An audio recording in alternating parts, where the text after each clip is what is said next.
대한민국 근현대사를 성경적 세계관으로 알리고 전하는 대한역사문화원의 한국 근현대사 바로 알기 특강입니다. 또 조선의 백성들이 짊어진 멍해 중에 하나가 바로 여성 천대와 음란이었어요. 우리는 남존여비라는 말을 지금은 많이 듣지 못하지만 사실 예전에는 이 남존여비라는 사상이 조선시대에 아주 가득 차 있었죠. 남자는 존귀하게 대하고 여자는 비천하게 취급을 했던 게 바로 조선시대였고, 여자들을 그냥 정말 하나의 인격체로 무엇인가 사회 일원으로 여겨졌던 게 아니라 그냥 남자에 의해서 보호받는 대상, 그리고 결혼하고 나면 남편에 의해서 보호받고 자식에 의해서 보호받고 또는 그 남자들을 위해서 수발에 드는 존재, 그런 존재로 여자들을 여겼던 게 바로 조선시대였던 거죠. 그러나 지금 대한민국의 상황을 보면 여자들의 인권이 신장한 것을 넘어서서 이상한 페미니즘으로 흘러가고 있는 것이 안타까울 따름입니다. 이게 조선시대 여인들의 모습이에요. 대부분 어린 나이부터 생업에 뛰어들어서 집안일을 하고 여러 가지 그 식구들을 살리기 위한 여러 가지 행동들을 하는 게 바로 여인들이었어요. 여기 지금 물동이를 이고 있는 그 왼쪽 위에 있는 아이들의 모습은 대부분 어린 아이들이에요. 지금 아무리 나이가 많이 먹어도 10살? 뭐 그 정도밖에 되어 보이지 않는 아주 앳된 아이들. 지금 초등학교 아이들에게 우리가 물 길어 오라고 만약에 그렇게 시킨다고 하면 아동학대로 당장 난리가 나겠죠. 지금 여기 절구에서 이제 방아를 찍고 있는 이 어린 소녀 역시도 그렇게 나이가 많은 나이로 보이지 않고 아주 어려 보이죠. 머리에 물 항아리를 짊어지고 또 오른쪽 상단에 보이는 남자들 사이에 앉아있는 저 여인은 딱 봐도 절대로 나이가 많아 보이진 않죠.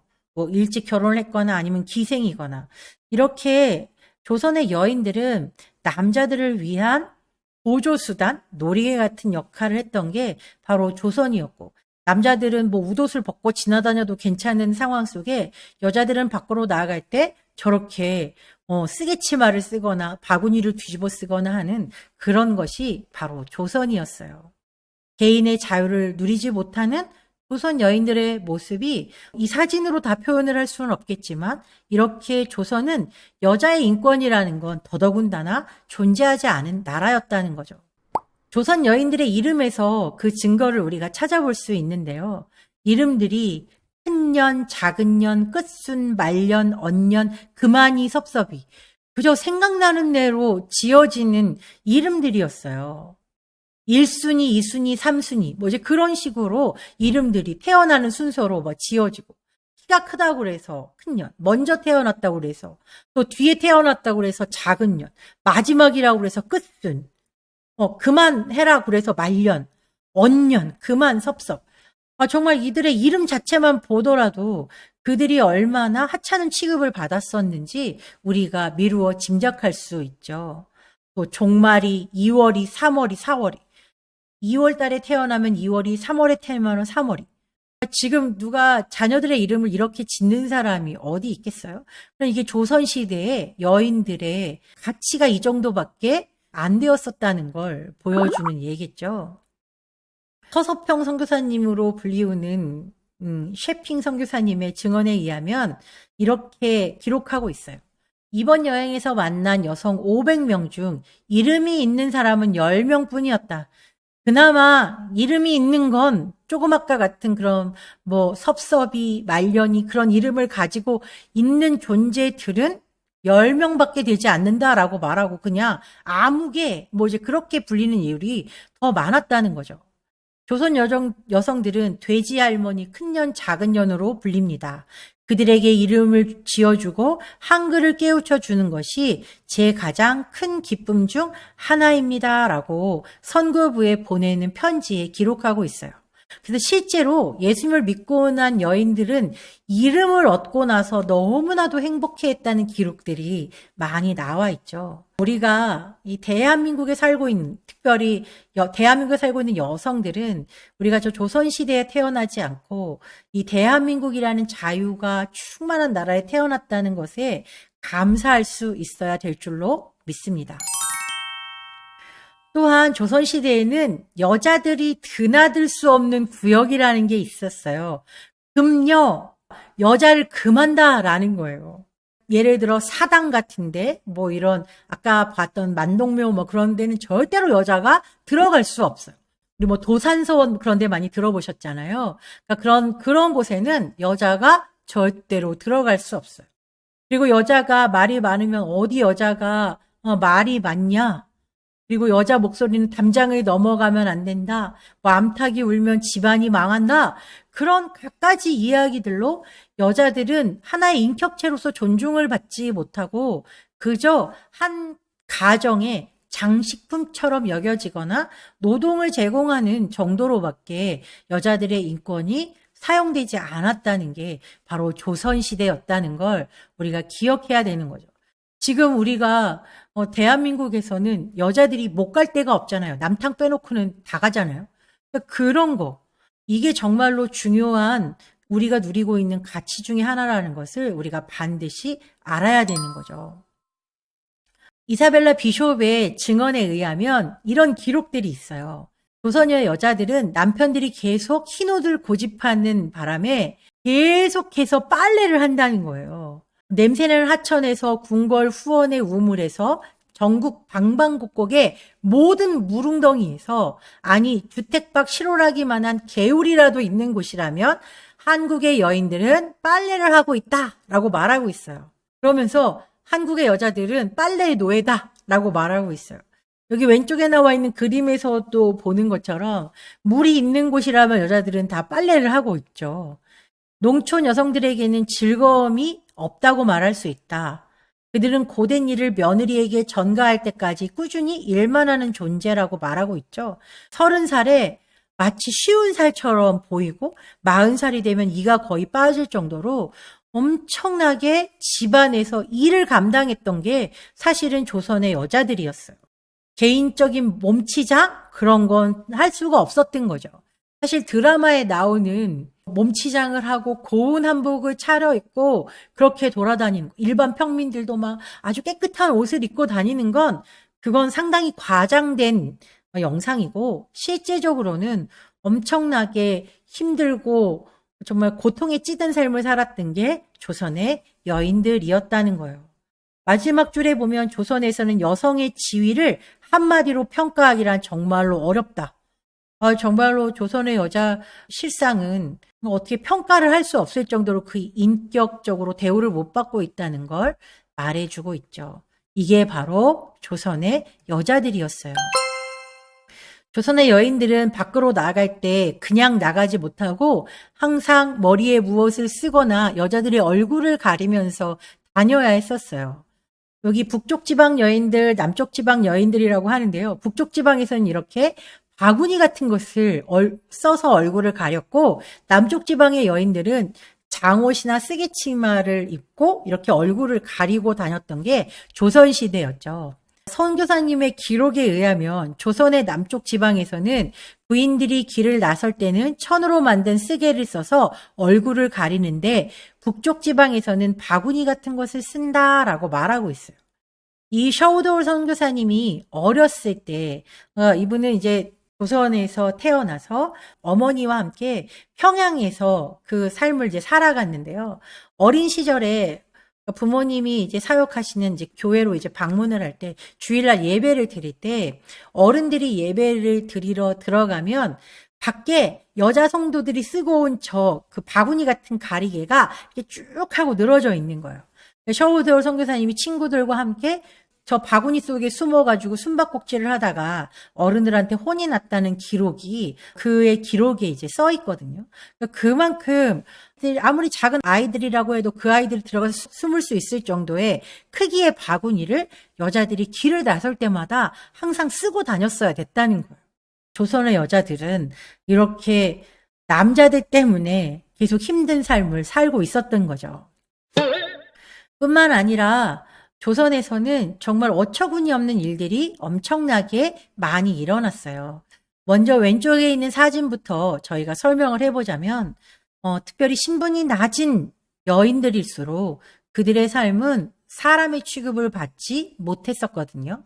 그러니까 백정각시 노름이라는 게 있는데 이 백정각시 노름이라는 것은 백정 여자가 길을 지나갈 때 뭐 양반 남자나 평민 남자들이 그 여자를 지목하면서 내가 오늘 백정각시 노름을 할 거야 라고 하면 그 여자의 옷을 훌떡 다 벗겨가지고 마치 여자를 말처럼 타고 다니면서 온갖 그 여자들에게 수치심을 안겨줬던 아주 있어서는 안 될 놀이가 백정각시 노름이었어요.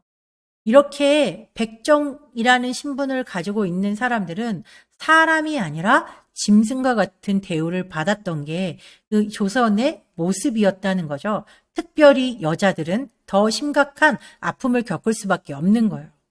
또 조선에는 칠거지약이라고 하는 아주 나쁜 풍습이 있었는데 아내를 버릴 수 있는 근거였어요. 아들을 낳지 못할 경우, 음행을 했을 경우, 시부모를 섬기지 않는 경우, 말이 많은 경우, 도둑질을 하는 경우, 질투를 하는 경우, 나쁜 질병이 있는 경우, 뭐 음행을 했을 때, 시부모님을 섬기지 않았을 때, 뭐 그건 그렇다 칠 수 있지만 아들을 낳지 못하거나 말이 많거나 또 질투를 하거나 나쁜 병이 있다고 하면 더 돌봐주고 부인에게 기회를 줘야 되는 게 맞는데 그렇지 않았던 거죠. 그러니까 조선은 여자들이 살기에는 정말로 끔찍한 세상이었다고밖에 표현을 할 수 없을 것 같습니다. 아펜젤러 선교사님의 증언은 이렇습니다. 조선의 양반들은 아주 비열한 습관을 가지고 있는데 그들은 결혼 후 3일 동안 부인과 살고 그 후에는 더 이상 같이 살지 않는 사람들이 많다는 거예요. 누구랑 사냐? 첩들과 사는 사람이 많다는 거죠. 그러면서도 가여운 본부인에게 정절을 강요하고 만약 부인이 도망가거나 정절을 벌이면 관리에게 끌고 간다. 관리는 그녀들에게 매질을 한 다음 자기 종에게 줘버린다. 양반의 부인들은 평소 혼자서 집 밖으로 외출하는 것조차 불가능하다라고 말하고 있어요.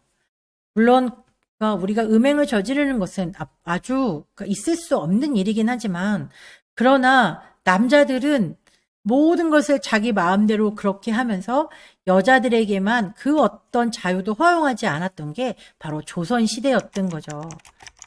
더군다나 이 시골 마을에서 예전에는 이제 지참금 제도라는 게 있었는데 결혼을 하려면 남자들이 여자 집에 돈을 주는 거예요.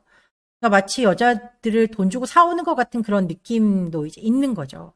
그런 상황에서 가난한 사람들은 사실 돈이 없으니까 결혼을 못하는 노총각들이 많이 늘어나고 또 부인이 죽은 호라비들이 이렇게 생길 수도 있잖아요.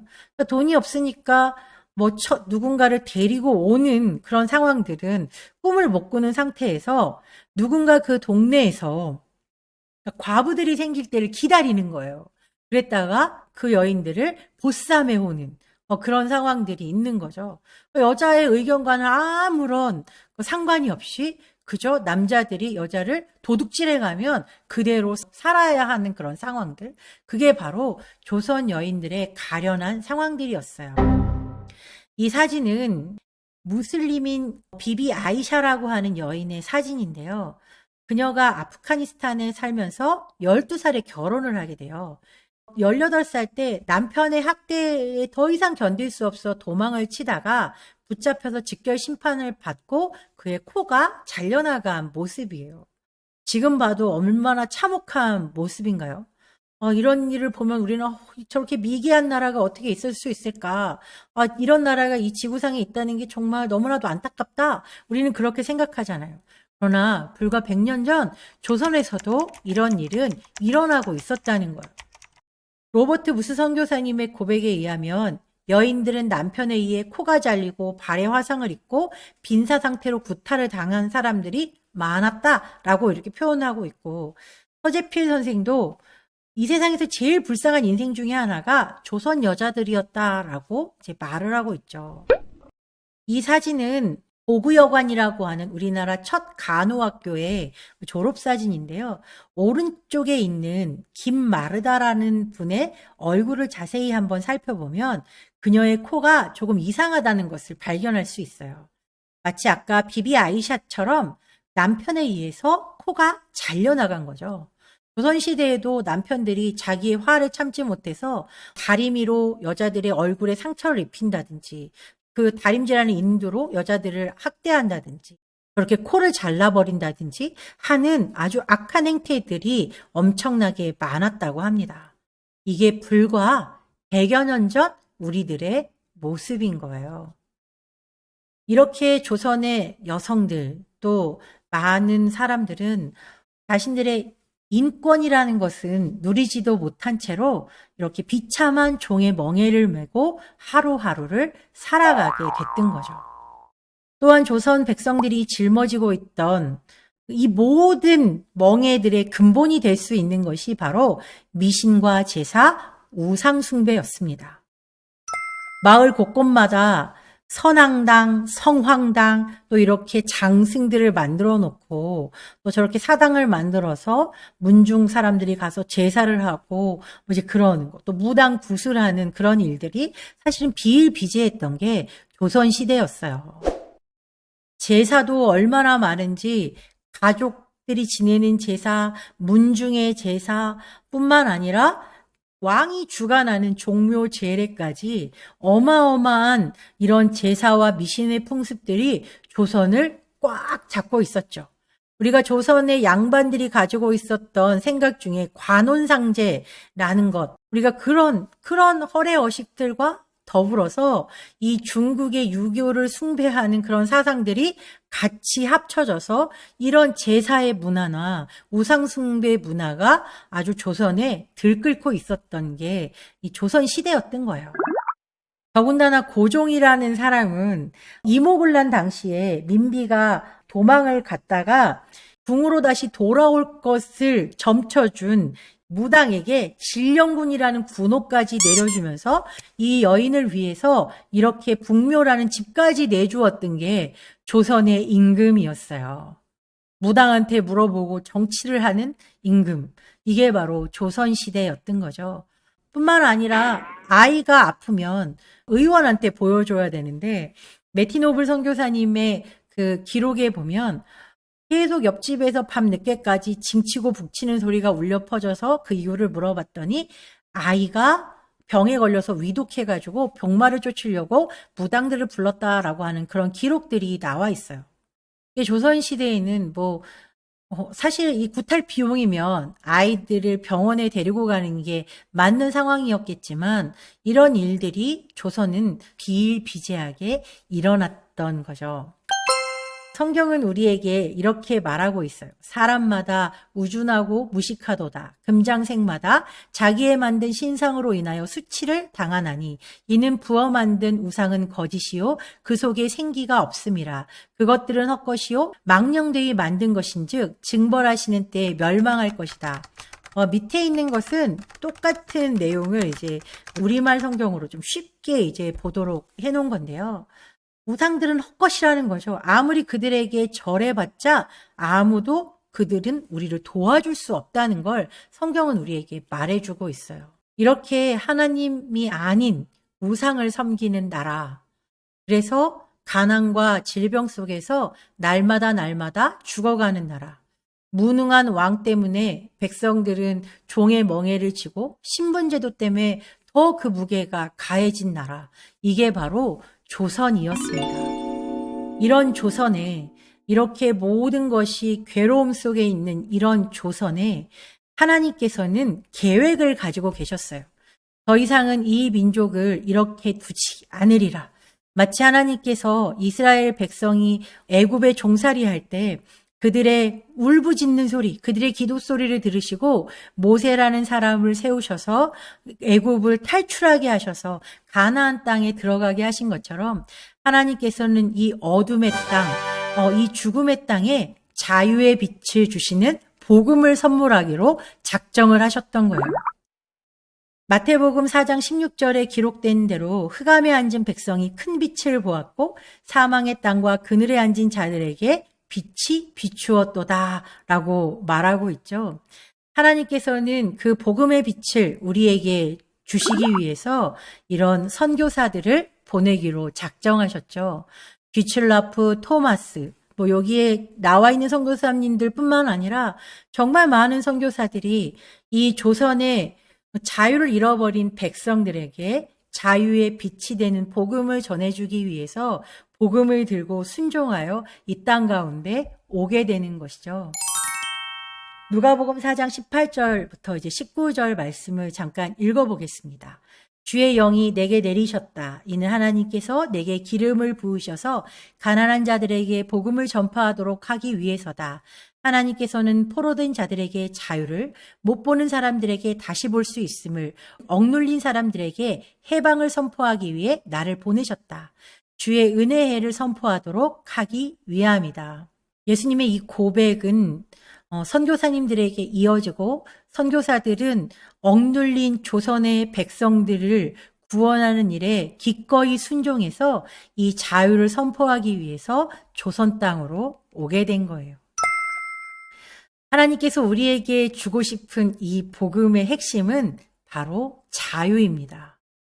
하나님께서는 이 선교사들을 통하여서 먼저 죄로부터 자유를 이 조선 땅에 선물해 주기로 작정을 하셨죠.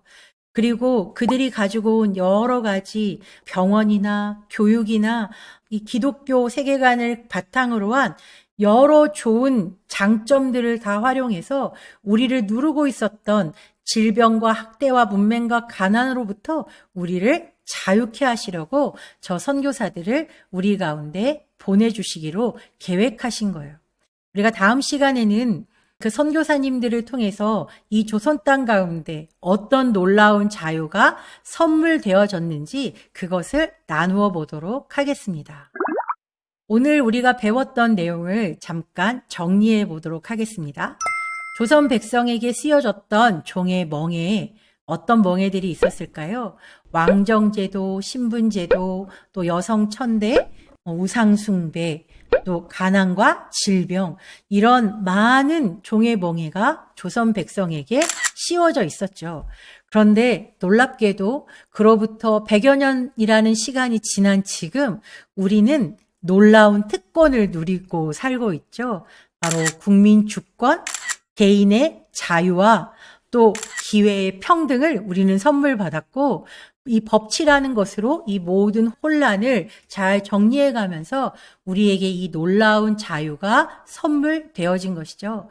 오늘 우리가 이렇게 놀라운 특권을 누리고 있는 사람들로서 이 자유를 제대로 지켜내는 것, 그것이 우리의 사명이라고 생각됩니다. 오늘 강의는 여기서 마치겠습니다.